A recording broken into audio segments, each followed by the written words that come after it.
हरिः ॐ हिरण्यवर्णां हरिणीं सुवर्णरजतस्रजां चन्द्रां हिरण्मयीं लक्ष्मीं जातवेदो ममावह तां आवह जातवेदो लक्ष्मीमनपगामिनीं यस्यां हिरण्यं विन्देयं गामस्वं पुरुषानहम् अश्वपूर्वां रथमध्यां हस्तिनादप्रबोधिनीं श्रियं देवीमुपह्वये श्रीर्मा देवीर्जुषतां कांसोऽस्मितां हिरण्यप्राकारामार्द्रां ज्वलन्तीं तृप्तां तर्पयन्तीं पद्मे स्थितां पद्मवर्णां तामिहोपह्वये श्रियम् चन्द्रां प्रभासां यशसा ज्वलन्तीं श्रियं लोके देवजुष्टामुदारां तां पद्मिनीमीं शरणमहं प्रपद्ये अलक्ष्मीर्मे नश्यतां त्वां वृणे आदित्यवर्णे तपसोऽधिजातो वनस्पतिस्तव वृक्षो अधबिल्वः तस्य फलानि तपसानुदन्तु मायान्तरायाश्च माह्या अलक्ष्मीः उपैतुमां देवसखः कीर्तिश्च मणिना सह प्रादुर्भूतोऽस्मि राष्ट्रेऽस्मिन् कीर्तिवृद्धिं ददातु मे क्षुत्पिपासामलां ज्येष्ठाम् अलक्ष्मीर्नाशयाम्यहम् अभूतिमसमृद्धिं च सर्वान् निर्नुद मे गृहात् गन्धद्वारां दुराधर्षां नित्यपुष्टां करीषिणीम् ईश्वरीगुं सर्वभूतानां तामिहोपह्वये श्रियम् मनसः काममाकूतिं वाचः सत्यमसीमहि पशूनां रूपमन्नस्य मयि श्रीश्रयतां यशः कर्दमेन प्रजा भूता मयि सम्भव कर्दम श्रियं वासय मे कुले मातरं पद्ममालिनीम् आपसृजन्तु स्निग्धानि चिक्लीतवस मे गृहे निच देवीं मातरं श्रियं वासय मे कुले आर्द्रां पुष्करिणीं पुष्टिं पिङ्गलां पद्ममालिनीं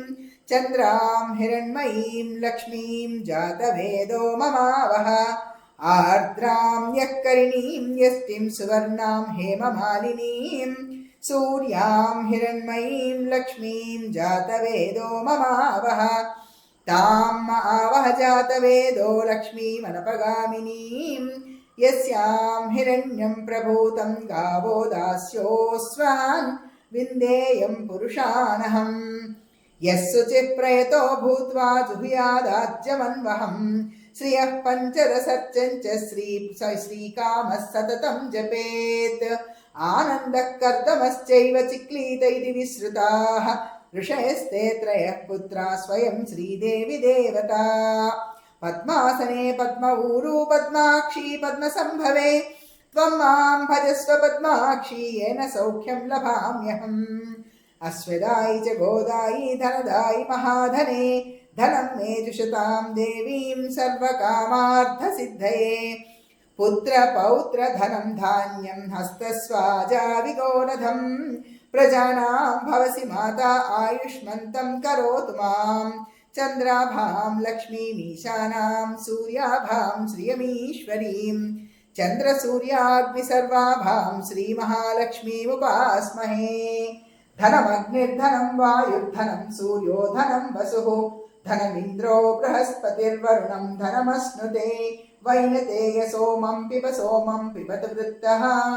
सोमं धनस्य सोमिनो मह्यं ददातु सोमिनि न क्रोधो न च मात्सर्यं न लोभो न अशुभामतिः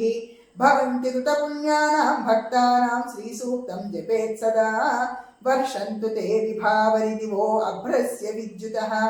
रोहन्तु सर्वबीजान्यवब्रह्मद्विषो जहि पद्मप्रिये पद्मिनि पद्महस्ते पद्मालये पद्मदलायताक्षि पद्मप्रिये विष्णुमनोनुकूले त्वत्पादपद्मं मयि सन्निधत्स्व या सा पद्मासनस्था विपुलकटितटी पद्मपत्रायताक्षी गम्भीरा आवर्तनाभिस्तनभरणमिता शुभ्रवस्त्रोत्तरीया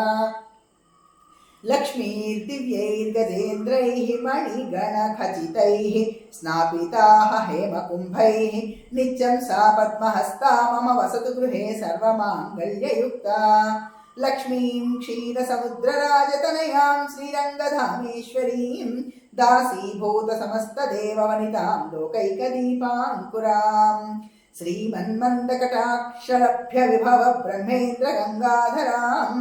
त्वां त्रैलोक्यकुटुम्बिनीं सरसिजां वन्दे मुकुन्दप्रियां सिद्धलक्ष्मीर्मोक्षलक्ष्मीर्जयलक्ष्मीः सरस्वती श्रीर्लक्ष्मीर्वरलक्ष्मीश्च प्रसन्ना मम सर्वदा वराङ्कुशौपासमभीतिमुद्रां करैर्वहन्तीं कमलासनस्थां बालार्ककोटिप्रतिभां त्रिनेत्रां भजेऽहमम्बां जगदीश्वरीं तां सर्वमङ्गलमाङ्गल्ये शिवे सर्वार्थसाधिके